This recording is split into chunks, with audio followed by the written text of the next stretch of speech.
नमस्कार मंडळी, कशा आहात तुम्ही? तर होळीच्या तुम्हाला खूप खूप शुभेच्छा. तर अर्धा किलो चण्याची डाळ मी इथं शिजत घातलेली आहे.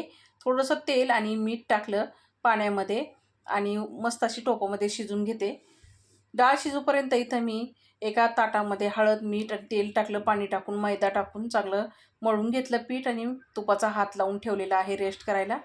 चण्याची डाळ शिजल्यानंतर त्यामधलं पाणी काढून घेतलं आणि त्याच्यामध्ये गूळ, सुंठ पावडर, विलायचीची पूड टाकलेली आहे. मीठ टाकलं थोडंसं. पुरण चांगलं सुक्कं करून पुरण यंत्रामध्ये वाटून घेतलेलं आहे.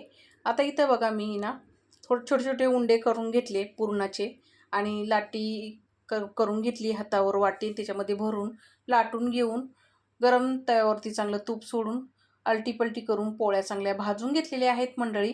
तर इथं तयार झाली आपली पुरणाची पोळी. तर आजचं होळी स्पेशल ताट जेवणाचं तयार आहे मंडळी. या तुम्ही पण खायला. पुन्हा एकदा तुम्हाला होळीच्या खूप खूप शुभेच्छा. धन्यवाद.